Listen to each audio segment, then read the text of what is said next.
and welcome to another episode of the Elbows Down MotoGP podcast. My name is Alex Higginson, and I'm here once again with Jimmy Harrison. Hello. How you doing? All right? All right, mate. Yeah, not so bad. So, obviously, we're a little bit late with the Aragon thing because we've been busy this week, but we're getting it recorded now. So it's still relatively fresh in our memories. But we've also got, well, more importantly, we've got silly season stuff to talk about already, which is fantastic. We've had 8 rounds. And we're already into silly season talk, which is always exciting. And we're not really going to focus much on the test that's just happened because after what felt like a year of testing in between the 24 and 25 seasons, I don't think anyone wants to hear about it. But there are a few little things that we do want to mention from the test that we've seen. But a couple of actually interesting things. But let's talk. Let's just briefly go through Aragon and what we thought of it.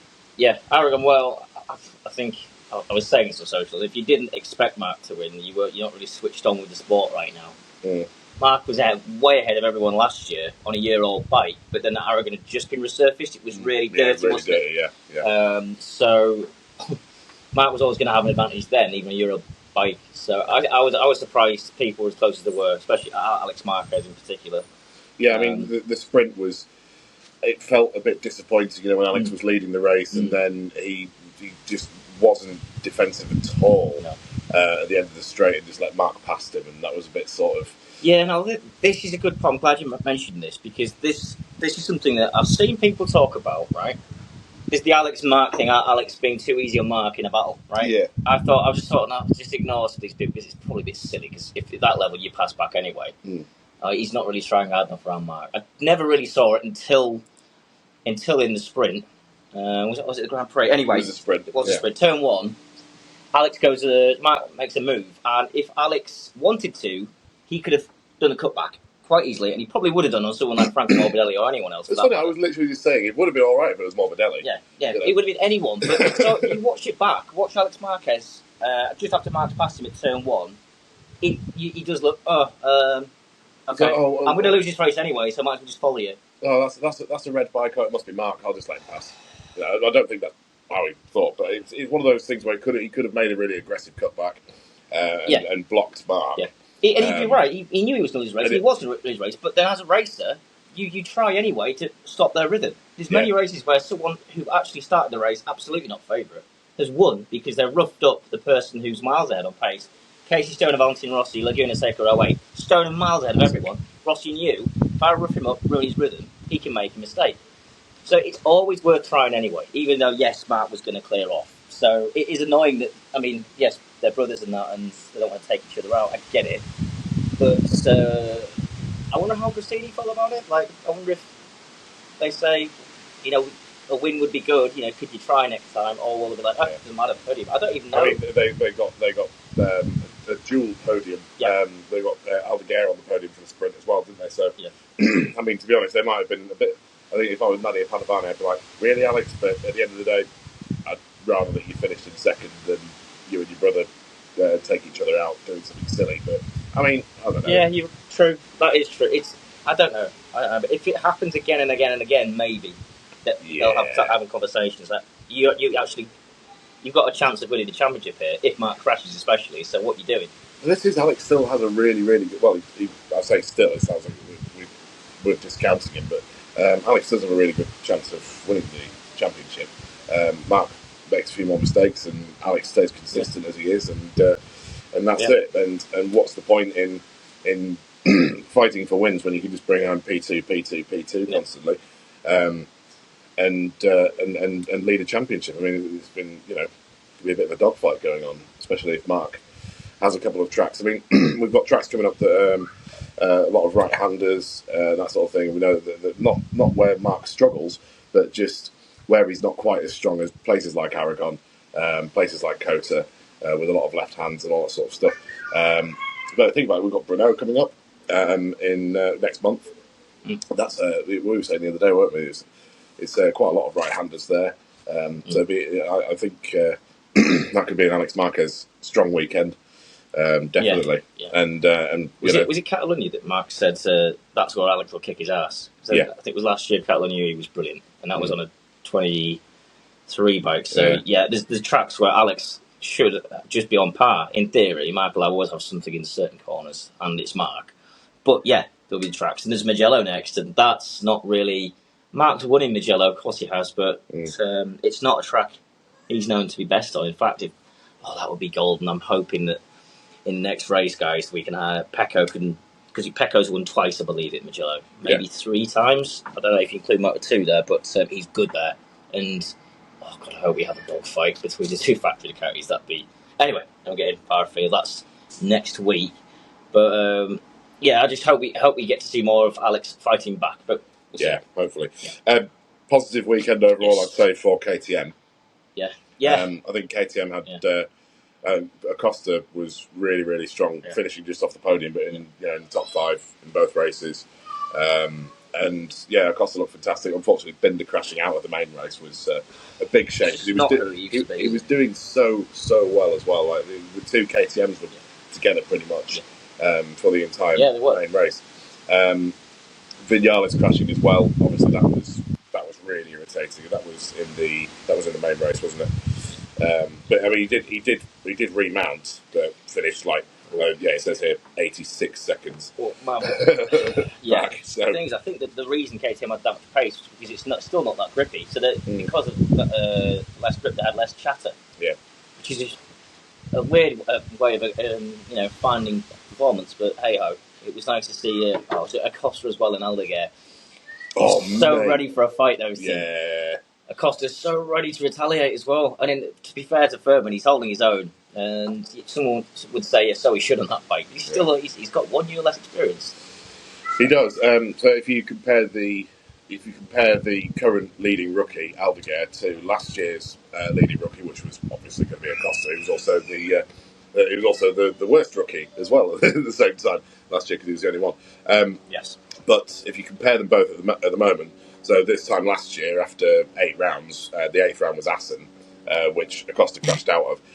But he was still on 101 points, and Aldeguer's on 73. So I think people, because of all the stuff that's going on with KTM, and because they seem to be struggling that bit more this year than they have done last year and the years before, people seem to forget about Acosta. Yeah. But remember how brilliant he was last year. I mean, he was into the hundreds in points. By round 8, and Aldeguer, as much as everyone's been like, he's fantastic. He's only on 73 points at the same stage as Acosta was last year.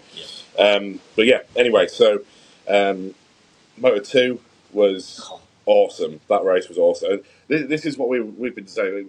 Aragon's one of those really, you kind of don't really get excited for it, do you? No. You kind of you sort of don't really get excited for Aragon. I don't know why. I almost forgot that it was happening.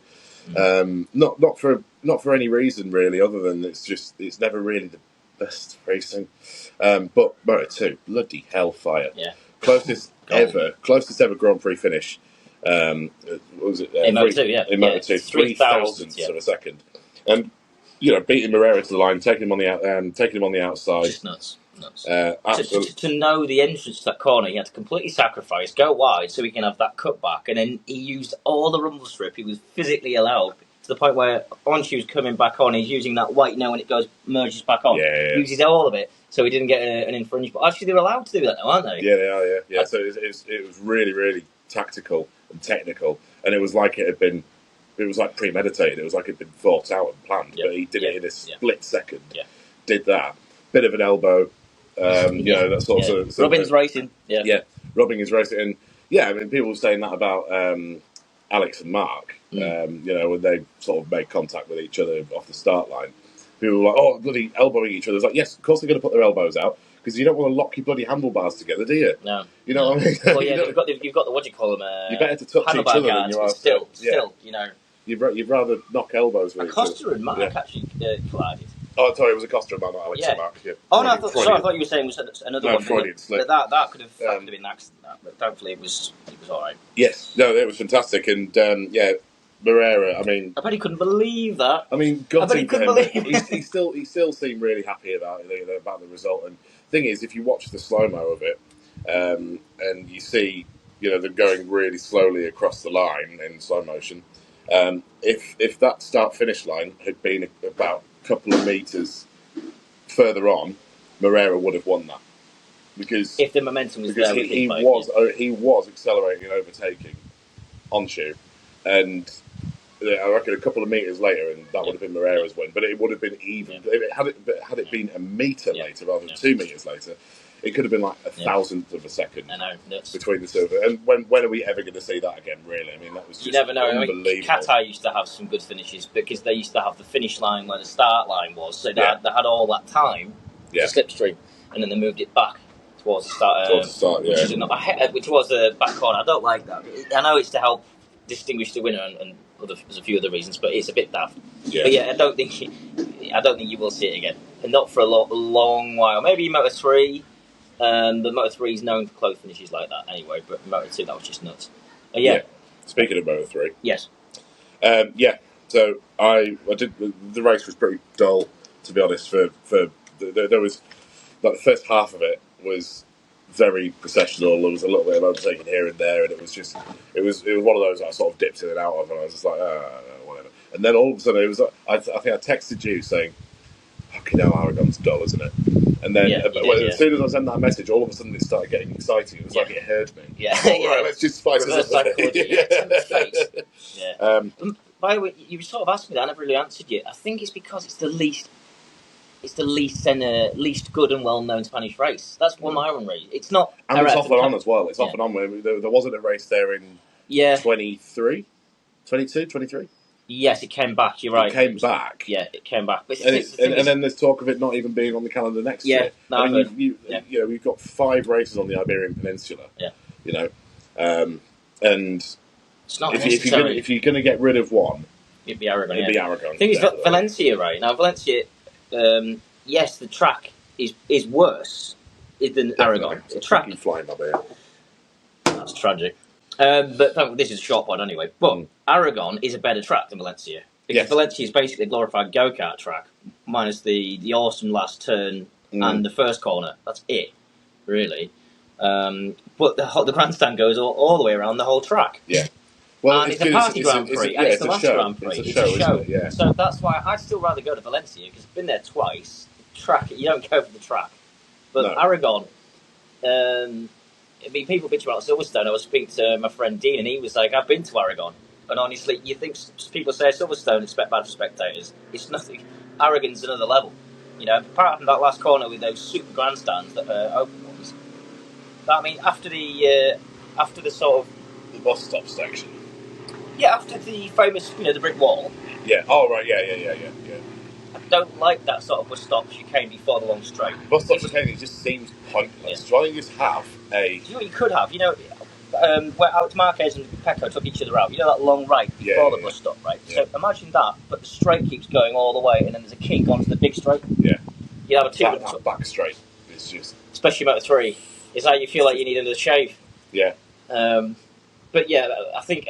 I wouldn't lose any sleep about losing Aragon, to be honest. If the tracks that could replace them, there's a queue of tracks that could come back. There's a queue of tracks that are good that could join the calendar. So I'm a fly. But yeah, I won't lose any sleep about Aragon. No.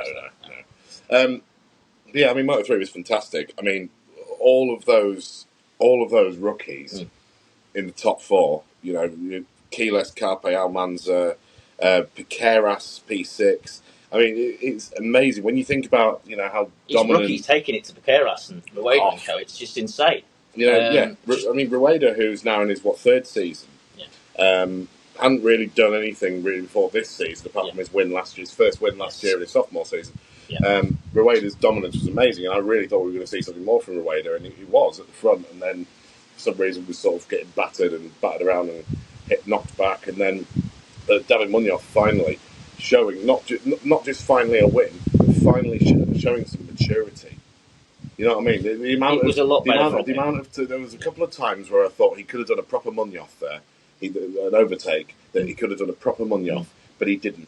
He waited and waited and waited, and then was like, now, and just slotted it in.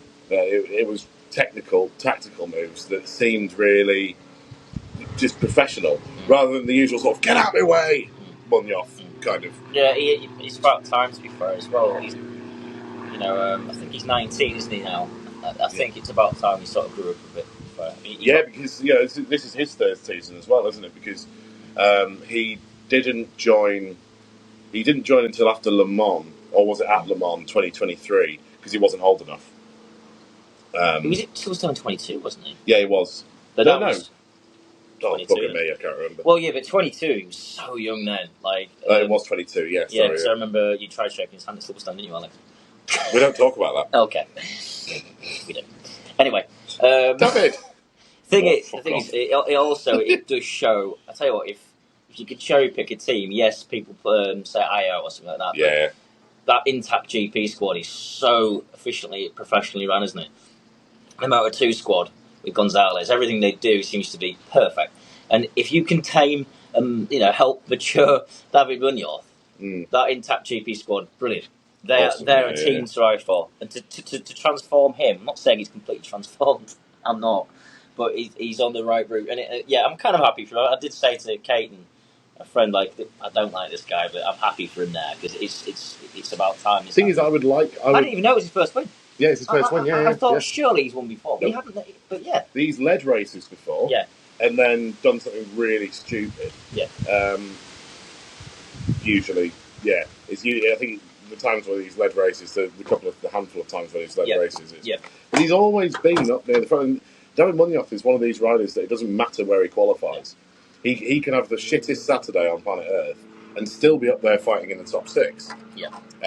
But then, we see him we've seen him so often. Yeah. Working his way through, thinking, fucking hell, this guy's incredible, and then taking a rider out and then having to do a long lap, or going too hot into a corner, dive bombing someone and wiping himself out. Like tucking the front or something into. It's just remind me a little bit of Darren Binder in a way. Yeah, how he used to be. 2021 when he took out. Bugger me, who was it? Was it Acosta? Oh no, was it 2020 when he ruined the championship for? That was it. That's what I'm thinking of. I'm pretty sure. Was it Foggia? No, it was Foggia. There was one where he took Foggia. That's right. He took Foggia out, and then obviously the Spaniard won the championship in 2020 for Aspar. He's in Moto2 now. Got big eyes. Arenas. Yeah. He's got big eyebrows. Sorry, beg your pardon. He's got big massive. he's got slugs like me, but they're like straight like that, aren't they? Yeah. Yeah. So he says with a moustache crawling across his face.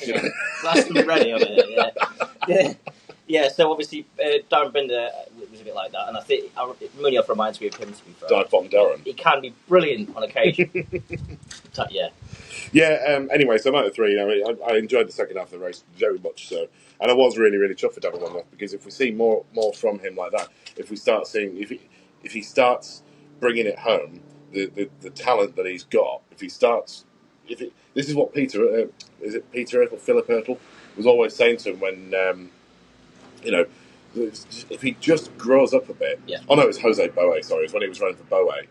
Jose Boe was forever saying, and he lost his temper a few times, and it was just like, for God's sake, I've had it with David now. Yeah. Like, we know that he can win, we know that he can get podiums, but he just throws it away. Yeah. And is far too aggressive in the wrong when it matters. He's far too aggressive in the wrong places.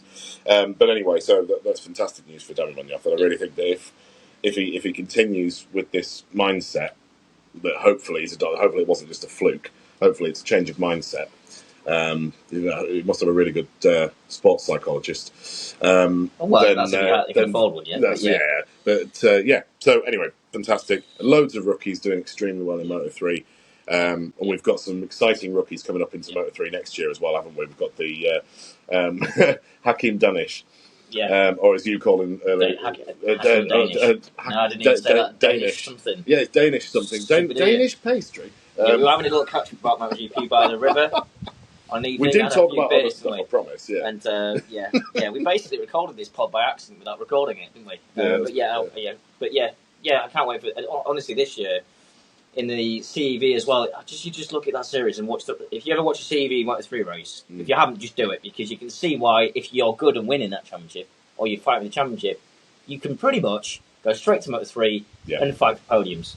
Pretty much, I would say, yeah. I'm remembering if you're in the rookies class and you finish in the top 3. Yeah. If you're 17 years old, you can still get up into Moto3. Yeah, I think it's Yeah, it's either winning or runner-up. I don't know about maybe third now. I don't know if they tweaked it. Yes, but 100% it's the first two positions. Well, that's how Keyless did it, wasn't it? Yeah. Yeah, but Keyless only just turned 17, didn't he? Yeah, so he's going to be absolutely awesome as Keyless, and he is already. He's really showing his class. Also, he's under the wing of the Marquez brothers as well. He's under the wing of the Marquez brothers, and he's in arguably the best team in Moto3 as well. Yeah. The Aspar team, who, how many fucking championships have they won in Moto3? He's very very clean face. He's very articulate. He speaks good English. So he speaks better English than us.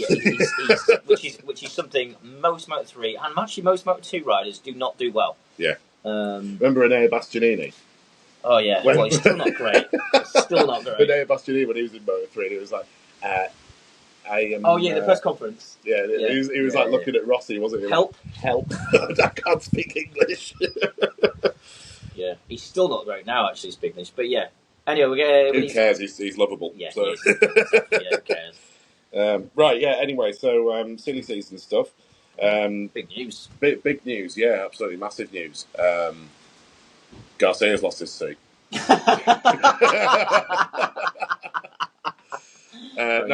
Big news. Let's be serious. Toprak Razgatlioglu appears to have signed and sealed and confirmed a Prima Pramac seat for 2026. Awesome. So moving across from World Superbike, two-time World Superbike champion, moving across to MotoGP. And I'm excited about it, and I'm kind of not, because it's one of those things where all the Facebook Barrys from Barnsley on the BMWs were no, we need Toprak in MotoGP. But I have a theory. My theories. Yes. My theories and I. So I think it's a very political move more than anything. I don't think it's necessarily let's just he wants to ride a MotoGP bike. Oh, let's get him into a MotoGP team. Because you think about it, right? It's a political move because at the moment we seem to be gaining momentum. MotoGP seems to be gaining momentum amongst for fans. You've got the whole Marquez brother effect at the moment. Marc Marquez making his comeback. You've got all these fans packing out grandstands. I mean, ignore the last two rounds. Ignore the UK, basically. Ignore the UK and ignore Aragon, but packing out grandstands. We had two of the highest attended Grand Prix back to back. Le Mans and Jerez. Yeah. Well, not in that order. Yes, momentum's getting there. Fabio's come back. He is coming back. So, and then obviously Zarco as well, but nobody expected that. Exactly. But, at that point he was the lead Honda. Anyway, what I'm trying to say is, look, MotoGP is gaining traction with fans. And then you've got all these fans saying, oh, we want Toprak, we want Toprak, we want Toprak. So, in order to, at the moment, MotoGP needs fans, especially in places like the UK, Northern Europe, America, all that sort of stuff. And, this is going to be not only the first Turkish rider that we've ever had in MotoGP, but it's going to be fucking Toprak Razgatlioglu. Yeah. Even if he doesn't make any major inroads on the Yamaha, so what? We've got Toprak. Yeah, that's really important. The fan base he has is huge, and it might be a little bit worrying to a degree. But some of the Turkish fans can be overly passionate about him. I think. Who was it saying that they had death threats? Patterson. Oh, he gets death threats for anything. But the thing is, it's a bit like what's happening with. I mean, a lot of these fans aren't like this, but some fans are more overly passionate. I think it's Colapinto, the F1 driver. Yeah. From Argentina. His fans are vicious. A lot of them, not all of them, guys. And it's the ones that you see on the internet, though. Yeah, that's the important thing, isn't it? And and I think Toprak in Turkey, Sofoglu was almost knighted equivalent in Turkey. He's a massive, massive thing there. And Razgatlioglu is arguably, he's more talented. Sofoglu won 4 World Super Sport Championships, and obviously Toprak's been under his wing. Toprak's surpassed his popularity now. So to have him, and to have that fan base move over to MotoGP, I get your political thing. However, I think it's just Dorna being lucky. Because I think it's the managing director, having already worked with Toprak at Yamaha for 2 years. Yeah. Now he suddenly takes over Lynn Jarvis. I know what I'm going to do. Yeah. We've got the Pramac team. You can't go into factory squad because of Rindy's contract, and Fabio ain't going anywhere, son. The other thing is, as well, is that there could be a bit of talk about maybe having an Istanbul Grand Prix as well. It was a perfectly good track. It's an amazing track. I love that track. And the facilities there are really good as well. It's really good for fans. Yeah. We could very well have... There you go. Aragon replacement. There you go. Aragon replacement. Istanbul Park. Done. Being done. Honestly. What I love is that this news about Toprak has come off the back of Deniz Oncu winning his first Moto2 race. Turkish rider winning his first Moto2 race. And then all of a sudden we've got a Turkey MotoGP. And then, I mean, how long is it going to be before we see Deniz Oncu? And we've got 2 Turks in MotoGP at that point. The other point that I wanted to make... That'll happen. There'll be a time when they're both in. The other point that I wanted to make was about BMW. Now we're losing we're probably looking at losing KTM next year, but it's not confirmed. We're not entirely sure about it. But as you know, Bajaj, the majority shareholder, the owners of KTM, have basically just bought KTM, and they have said in not so few words that they're not interested in racing. They're not interested in racing at all. So that it's not. You can't discount the fact that we might not have KTM in MotoGP 2026. Still a good possibility. You know, and they're definitely not going to be making a bike for 2027 for the new regulations. So so you think about it, we've lost Suzuki at the end of 22.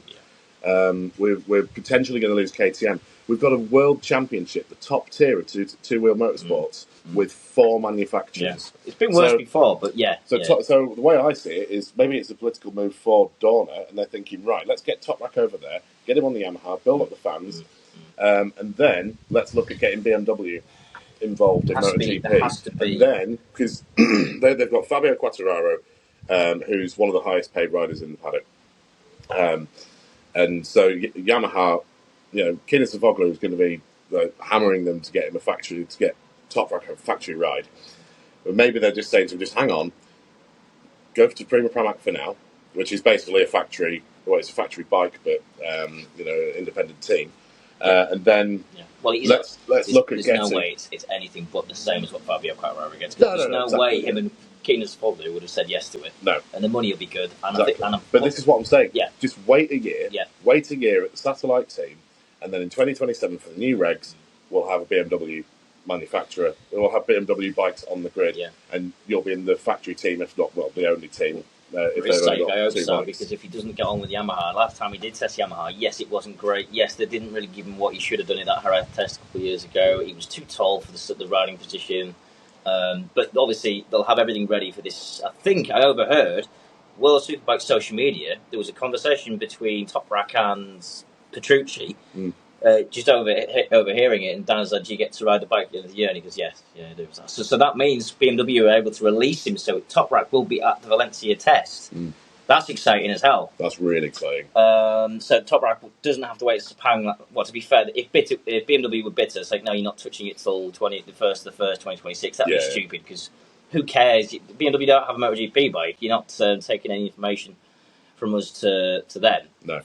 So, but that'll be exciting. I think the important thing with the Toprak talk... Yes. Oh, Toprak talk. Yeah. Oh, we can have that.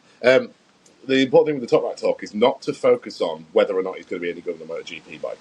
Don't worry about that, because the sport fucking needs him. Yeah. It really does need him. Do not expect results the first half of next year anyway. And don't say, the thing is, all the bloody, I mean, you could call us armchair racers, really, couldn't you? But all the armchair racers on Facebook and all that sort of stuff, they're going to say, well, he's not going to do well. You can't just go from a World Superbike to a MotoGP bike and expect results and all that sort of stuff. Don't focus on that. Focus on what the sport needs right now, which is more fans that aren't Spaniards and Italians. It's just general good news for the sport. It's good. It's really good news for the sport. And I'm excited about it. I think it would happen. I never thought it would happen. We all think it ain't going to happen, or you say to me, Jim, it ain't going to happen, mate. And he's going to be one of the older riders on the grid, isn't he? Yeah. Yes, well, he turned 29 at the end of this year. Yeah. So he'll spend 3/4 of the season in his 20s. That's it. And that's mental. When you think about Zarco, who's been in MotoGP for ages, Spargaro, obviously, is Marc started at 20. Yeah, exactly. Aldriguez 18, Acosta's 19. I think he's 20 now, so he's 20. Yeah. So this said, it's old, but to be fair, there comes a point where if someone's that good, it doesn't really matter. Plus, it's been timed well with Pirelli and everything. It's also been timed well with. If you look at Alvaro Batista's case, Ducati letting him go at the end of this season, World Superbike. I mean, I don't really know that much about World Superbike, to be honest. I mean, I don't really. I watch it a little bit. I don't really follow it anywhere near as closely as MotoGP. But think about it from Alvaro Bautista's perspective. He's going to be thinking, right, Ducati let me go, but Toprak's kept a seat warm, maybe for me. Yeah, maybe. But he's 41 now, I think, isn't he, Salvador? Just before we go out, I just also wanted to say that I think it would have been his last chance as well. It would have, I think it would have been his last chance. I think he's probably been switched on tonight. If I don't do it now, it ain't going to happen. And it's nice, though. It's nice to know that it still can happen. I thought the days were gone when you could go from World Superbikes to MotoGP, especially at that age. Yeah. Yes, we've seen things happen recently with the likes of European Moto2. That's proved to be a nice backdoor into MotoGP, hasn't it? Yeah, I mean, I know that he's and also from World Supersport as well. Yeah. I mean, I know that's a nice sort of window that goes into Moto2, Moto3. I mean, look at Huertas in Moto2. I mean, I know he's struggling. Franco Morbidelli came from World Superstock, I think. And so did Petrucci, then to Moto2. Petrucci went from World Superstock, was good, was okay, then good, then a bit better, and then he turned to MotoGP in 2012 on the CRT bikes, which was basically the glorified World Superbike, was way back on this horrible Iota thing that topped out at 171 miles an hour. And he was just nowhere, but he stuck to it. He didn't care, and I think he then went to Michael Lava... No.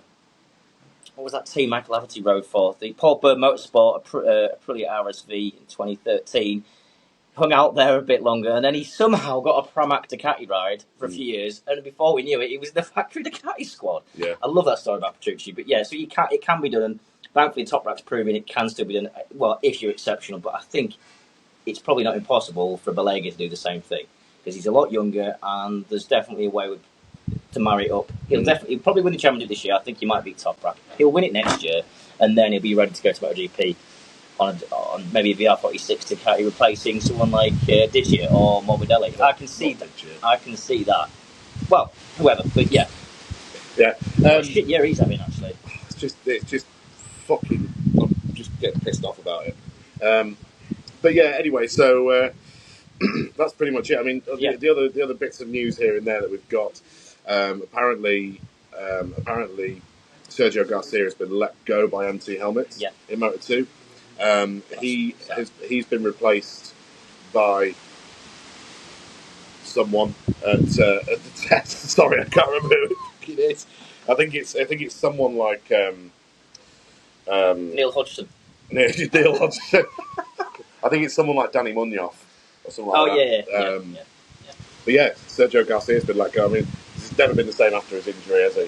Really sucks. He never really recovered after he never got that Trackhouse ride. Did he? Jesus Christ. Even when he wasn't injured. He never really recovered from it. That was, it was just like he had a mental breakdown or something, and it's just not worked. Trackhouse, it's almost like a Jonas Folger kind of story. It's actually closer to having, yes, it is. That was horrible. But yes, it was almost, I think it was actually the Pramac Yamaha ride that he didn't get. Pramac Yamaha, yeah. It was Joe Robertson didn't get the Aprilia ride. That's right, correct, in favour of Iagura. But yeah, so that's pretty much it news-wise, isn't it, I think, for now? Yeah, I think we're caught up. I think we're pretty much caught up. A couple of, the one thing that we wanted to talk about with testing, I know that we're a bit pressed for time now, but a really quick thing was the dimples that you noticed on the front fairing of the KTM. Yeah. And you're thinking, if a lot of people will be saying and thinking, if KTM is struggling that much, and if there's rumours that they're not going to have a bike on the grid in 2026, then what are they doing? All this testing that they're doing, all this crazy testing. Unless it's because they... Vinales top testing. I mean, he is Mr. Test Rider, isn't he? But, I wonder if it's because they get given a fixed budget for the year, and that can't be touched, and you can still do what you want with it, no matter what happens. That's a guess. Like a building site, just spend money because otherwise you won't get the same budget next year. But we lose the KTMs next year, and we've got we've got a rider from outside of the MotoGP paddock coming in and taking a seat.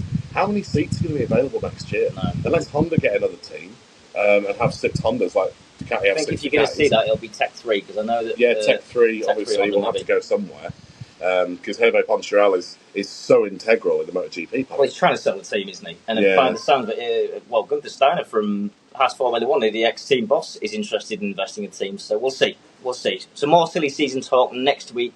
The Italian Grand Prix. I will be watching it live. I made sure I've got that off. It's my favourite track in the world. Yes. And so, yeah, we'll be speaking before then, hopefully. We'll certainly try. I'm on a split next Sunday, so I could maybe watch the race. Lovely. Yeah, so we'll wrap it up there, I think. Yeah. You've also got something that you want to... Yeah. You've got your silly... If you can't beat them, join them with Jimmy Harrison. Yeah, a bit of Donington Park artist's impression of what it... how it should be if you want it to be as fast as the first half of the lap, because I've changed the last sector at Donington Park. Bit of a iPad bodge job, shall we say? Yeah, it does look like he's done it on Microsoft Paint. It does. It does look a bit like paint, but I've actually spent so long on it. It actually looks all right. But we're gonna get a bed sheet. We're gonna spray paint Donington onto a bed sheet and edit it.